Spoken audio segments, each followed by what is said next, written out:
Beautiful people, welcome back again to another video. If you are new in this channel, this is Queen Sharon Entertainment and home of freedom fighters.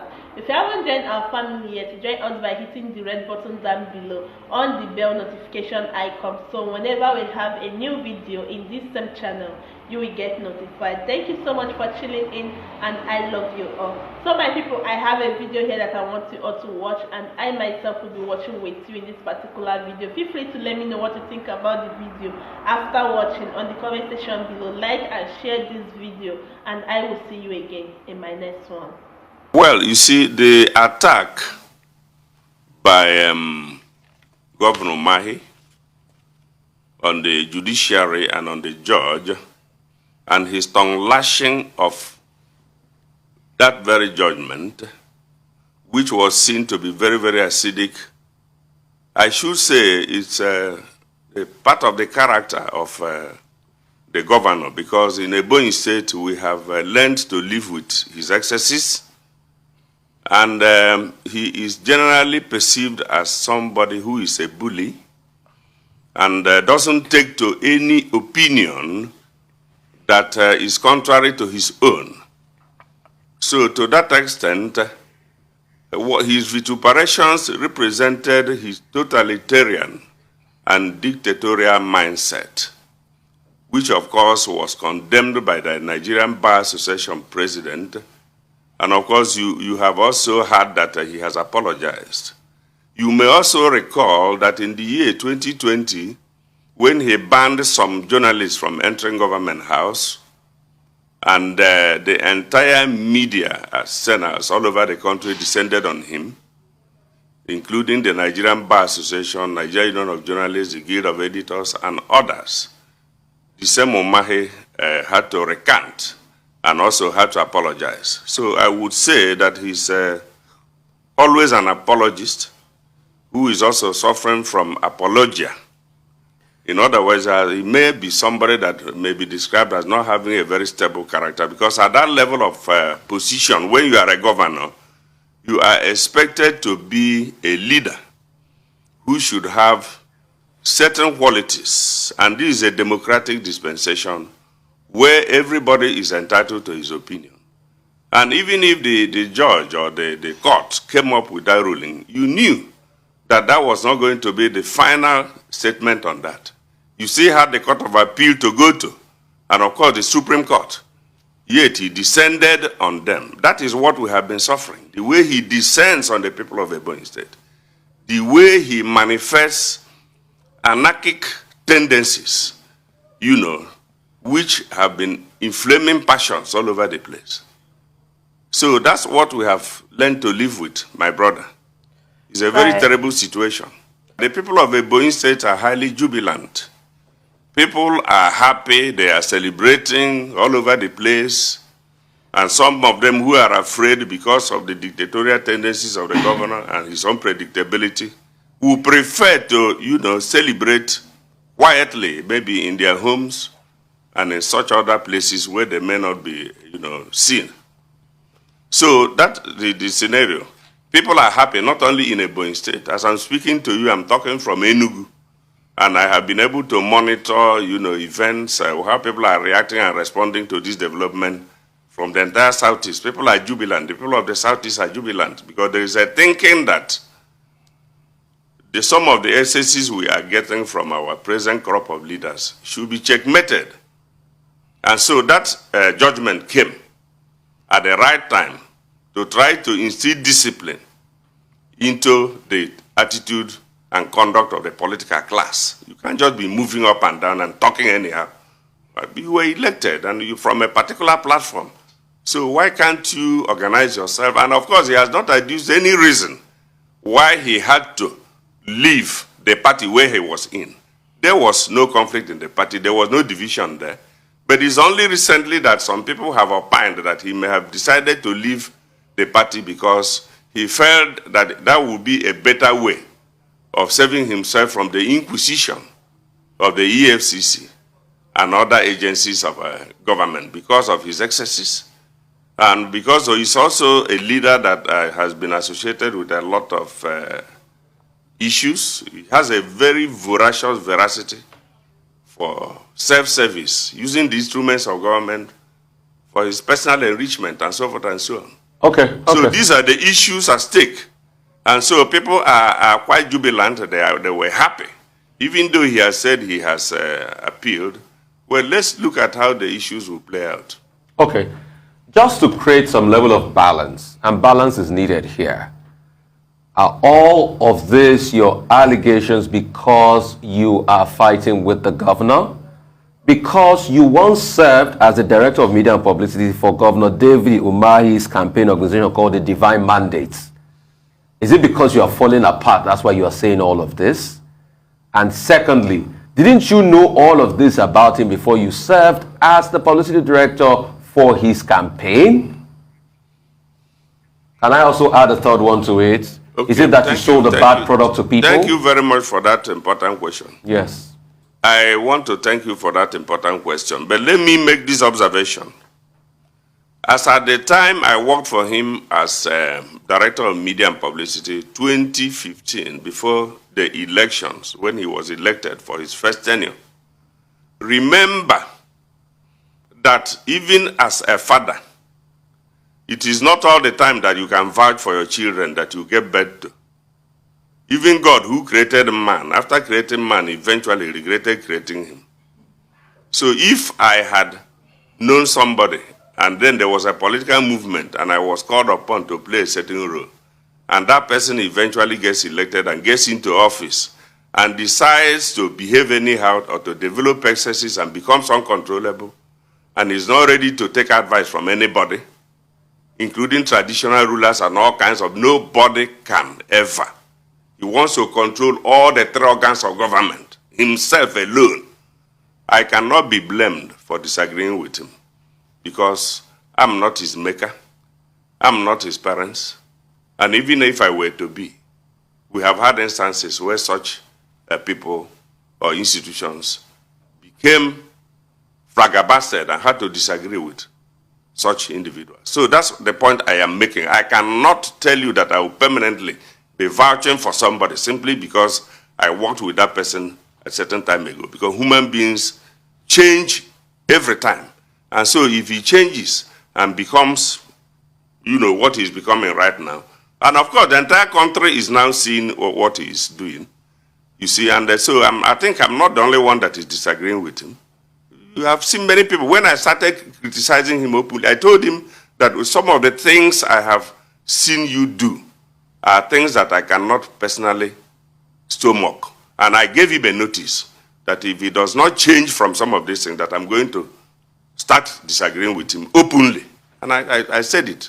You can ask him if you have the opportunity to. Chief Onyike, I mean, in addition to everything, you are also a journalist. You were once Deputy National President of the Nigerian Union of Journalists. And in this our business, we always talk about balance. We always talk about fairness. Okay, this is Dave Umahi, yes. And you've been talking about his excesses. Is it possible that there are certain things you know about him that are positive that you would like to recommend? This is beyond the legal matter that he's having to deal with now. And then, of course, you know that he's interested in the presidential race. And he was one of those persons who declared openly he would like to be president of Nigeria.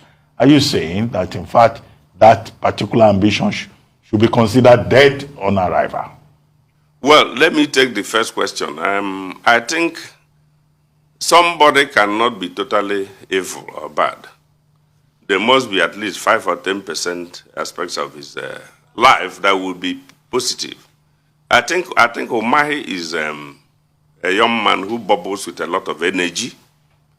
And I think he's quite hardworking and creative. But the thing is, the way he has used the energy and the way he has used that creativity has not been to promote, positive legacies for humanity. That's the only thing I can say about that. Now, as far as his presidential aspiration is concerned, I personally think that he is entitled to it because this is a democracy. Anybody can aspire to anything. But to me, he is going to be a disaster if he is imposed at the national level, because this is somebody who doesn't believe in any form of law. He doesn't believe in statutory laws which govern public service. At least somebody, if you want to lead people, you want to govern people, you must understand that the society is governed by laws. And that's why we have what we call bureaucracy. Dave Umahi doesn't believe in such things. For instance, the first thing he did when he became governor in Ebonyi State was to behead the civil service. The entire civil service, he beheaded the civil service. No permanent secretaries were appointed. He worked alone, controlling the ministries directly with his commissioners for the 4 years of his first tenure. And only appointed permanent secretaries during his second tenure. Go and check the records there.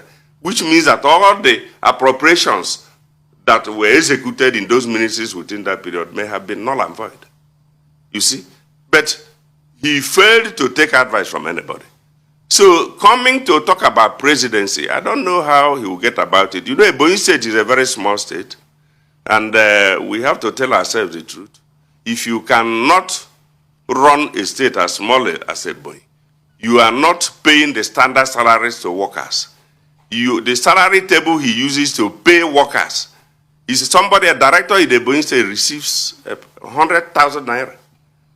Because of the table he himself imposed on the workers, and then divided the working class, and made sure that the trade unions and the house unions were devastated, so that they can have nobody talking for them. And so if that is what is possible, then maybe when he becomes president, he wouldn't appoint permanent secretaries. And let's see how that thing would happen. So I think before somebody begins to aspire to certain levels of office, he should not be driven by self-interest. This man we are talking about is self-willed. He is self-opinionated and self-serving. Somebody must have the capacity to be a team player, to listen to other opinions, except you are going to have him transform into a military dictator. Otherwise, I don't see him playing within the democratic tenets in Nigeria today. Okay, and yet in spite of all of that, now that Governor Umahi has decided to appeal, it might very well be that he will remain governor of Ebonyi State till the end of his tenure. What's your reaction to that possibility or likelihood? Returned by higher courts. It's also likely that the higher courts may also uphold the judgment of the federal high court. I'm saying the duration that it will take. So in which case he will be thrown out. So it's a two-way issue. No, sir. It's either he goes or he stays. But whether or not, I was referring to the duration. I can't hear you clearly. Whether or not the judgment from the lower courts is upheld, it might take a while before we find out. And by the time we do find out whether the ruling is in his favor or against him, his tenure is likely to already be over. So he will remain Ebonyi State governor. What's your reaction to that possibility? But he has already been unsettled. Yeah, like the press release I issued the day before yesterday, I said he has already been cut to size because he never believed that this kind of thing could happen to him because he was behaving like the owner of Nigeria. Do you know that this very man, when he was still in PDP, one day told us that he is both in PDP and in APC, and that he is the only person that can belong to two political parties at a time, and that anybody whoever tries to emulate him will get into trouble. So what kind of mentality is that in a democracy? Okay, real quickly, can you take this? Some people say your sour grapes is because you violated COVID-19 protocols and you were arrested because of that. Can you tell us what happened really? Okay, now on the 9th of May in the year 2020, I was invited to Enugu from Abakaliki to go and be part of a discussion panel in a Dream FM radio station in Enugu. And that was part of the celebration of the June 12th anniversary, 21 years of democratic governance in Nigeria. So I went there and we discussed. We were looking at performance of the performances of governors and governments from 1999 to that period. And so because of some of the assessments we made and some of the opinions we held, the governor felt that I should be subjected to inquisition. He was not happy. In fact, before I could arrive at Abakaliki, I noticed that his younger brother, whom he had imposed as the national vice chairman of PDP, was already sending text messages insulting me to my phone. And I had to overlook it. But later on, when he persisted, I told him, my friend, I don't know you. Whom I know is the governor. I don't know you. We're not living here. I don't know why you came in here, either because of your stomach problem. Why not keep quiet and allow us to play the politics? If you have now remembered politics now. So now, later on, the governor went and addressed the state. He addressed the state on radio and television and said that I have been declared wanted and that the security agency should go to my house, get me, and make sure that I'm subjected to 2 weeks isolation. That why did I pass through the border between Abakaliki and Enugu? So while I felt that as a professional journalist, I think it was essential service that I was going to be involved in that discussion. So, but later on, they persisted and dragged me to the Directorate of SSS, and they talked. So, but when the SSS man came, I had to advise him to be very careful with Umahi, because Umahi should not be allowed to destroy the careers of other people, since he himself was never a public officer and he doesn't respect laws. Since he had decided to be lawless, sometimes he can drag you into trouble. And as if I knew what was going to happen, about 2 weeks after that time, that very director of SSS was, removed from that very place and sent on retirement immediately because of certain things he had followed Umahi to commit. So these are the issues. He had no reason for that inquisition, other than that he now felt that, now he went to court and instituted 4 court cases against me, calling local government chairmen in Abakaliki and in other places, Afikbo, South Afikbo, not the court cases were there until they were recently struck out for lack of merit. Well, Chief, well, I mean, this is very interesting story coming out of Ebonyi. But the governor has been accusing the PDP of being behind these travails. He says, PDP lawyers are the ones who have misrepresented the situation in Ebonyi State. We would like your comment on that. And also, what is the connection between all of this and the 2023 gubernatorial election in Ebonyi State? Because you've been quoted as saying that this is a conflict between the Izi and the Eza clan, and the conflict of the senatorial districts. Is there a connection there? Is this part of an attempt to begin to prepare for the 2023 general elections, as it will appear the governor's people are claiming? Well, this is a political period, so anything happening will always be ascribed to politics. But why should he blame the PDP when he himself was the one who defected from PDP to APC? So what did he expect the PDP to do? Because he stole their mandate and took it to another political party, after having been elected twice as governor. And he was also a former state chairman of the party. He was also a former deputy governor of the state. All these things he got under the platform of the PDP, and there was no genuine reason for him to decamp, other than what people are saying, to run away from EFCC inquisition. Now he did it. And these people decided to take him to court. So how can he turn around to blame them? Well, as far as preparations for 2023 are concerned, I think Umahi's days are numbered, and his political relevance in Ebonyi State has nosedived. Because even before this court ruling, many of his appointees and those working with him have been leaving the APC to return back to the PDP. And you know what happened in the State House of Assembly just before this one? Was that the Deputy Speaker of the House of Assembly decided to return back to PDP. Then all of a sudden, they just unilaterally and dictatorially declared his seat vacant. Now, they went to court 2 other members of the House, their seats were also declared vacant. Those 3 people went to the court and got a reverse and returned back.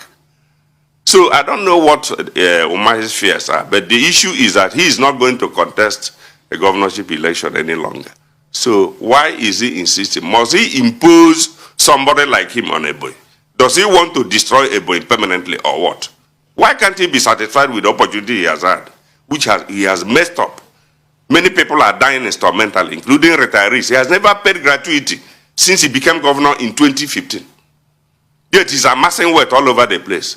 Went to his village and built 25 mansions and has properties all over Nigeria and outside the country. So why should people be subjected to hunger and being allowed to die because of the wickedness of one man? Well, on the topic of Igbo presidency for 2023, that's the reason that Governor Umahi cited as defecting from PDP to APC, that PDP, in spite of the support that the Southeast has always given the party, has never repaid that support adequately by fielding a presidential candidate of Igbo extraction. You've made your feelings abundantly clear about Governor Umahi, but do you see any merit in his arguments? And what will you be doing to encourage PDP to do? There is no merit in that argument. That argument was very, very self-serving because that was not actually the reason why he moved. Because even if it were, it was Umahi that would have made the argument. The issue of Igbo presidency is quite larger than life. And if we begin discussing it now, we may not have sufficient time. But I think Umahi moved for reasons that are very, very selfish and are very, very personal. And the so-called presidential ambition, which he is nursing, let him look at himself very well and know whether he has any quality that can recommend him for such a high office. After desecrating the office of governor in Ebonyi State and creating crisis all over the place, then he's aspiring to become governor. Spending our money unnecessarily and carrying a lorry and trailer loads of rice all over the place to all parts of the country, that he is contesting presidency. This is a man who had nothing before he became governor. Now, where is he getting the whole billions he's spending? Where is he getting it from? Is it not public money? And then people are not paid proper salary. Retirees are not being paid. And then you are contesting presidency just because you want to be extremely selfish and self-serving. Right.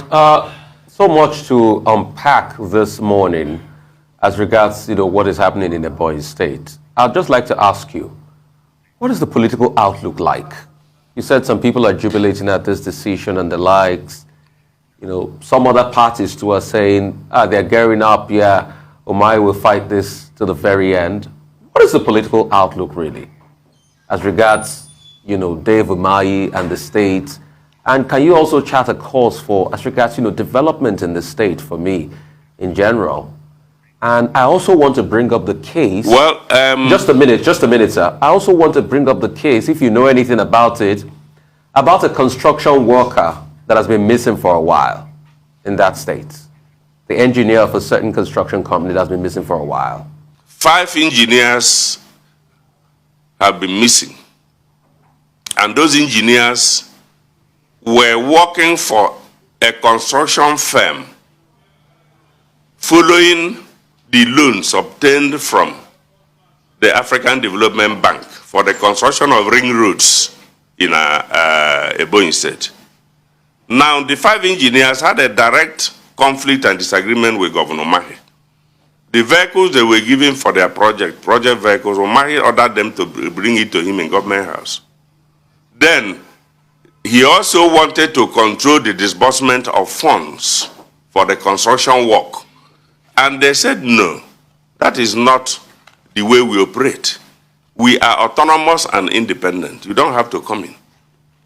Then he insisted that they must do that and that the vehicle must be brought. So they now sent him one of the vehicles and had one left for their work, which their manager was using. Shortly after this confrontation, these people were missing. And Umahi himself used his mouth to tell the press, to announce publicly that these people have been confirmed dead. Then the question was, where are their corpses? And up till now, there is no answer to that. Ebonyi State, since Umahi came into office, has been overtaken by communal disturbances. all kinds of killings here and there because of his politics of divide and rule. And what we are saying is that if this kind of scenario is allowed to continue, it will be very, very destructive, very, very dangerous for our people. So Ebonyi people are praying that Umahi should wind up and let the time come for him to leave office so that we can recover ourselves and continue to live as peacefully as we used to live before. His regime has been very, very strange. And it is like a thunderbolt that hit the people of Ebonyi State. Extremely regrettable. Nothing positive about it. Now, talking about the development of the state, Umahi concentrated on white elephant projects and projects that will give him the opportunity to make personal money. And what we're saying is, what was the deal building a new government house in a poor state like Ebonyi? The government house in Ebonyi is a standard one. Why did he build a new one? The government house in Enugu, have they built a new one? The White House in Washington, is 200 years, have they built a new one? So now, because he's always going into projects through which there will be conduit pipes for siphoning of funds. He also went to build something like a ShopRite, a shopping mall. And businessmen came to him and said, don't build it, give us the land, we will now bring our private sector money and build it, and we run it, I will be paying you tax. Umahi insisted that he must build it himself. And then after building whatever he built there, he told us it was 8 billion naira. Then he went and said he's building another one that has to do with the church. Then after building it, he told us it is 7 billion naira. So what kind of person is that? And a quantity surveyor told me, told me in confidence that those houses cannot be more than 2 billion naira each. So that's what we are saying. And this is a state that we are educationally very, very backward. When he came, he canceled the scholarships that were obtainable and made sure that everything about funding of schools was highly and drastically reduced. There is no functional general hospital in Ebonyi State. Agriculture is not even doing well like it used to do before. So what are we talking about? Is he a developmentalist? He doesn't believe in anything. Then he's building flyovers all over the place, in places where you don't have traffic congestion, because of an arrangement he has made with people in the federal government to be sharing money. So thank you so much for watching that particular video. Feel free to let me know what you think about it on the comment section below. Like and share this video, and I will see you again in my next one. Bye.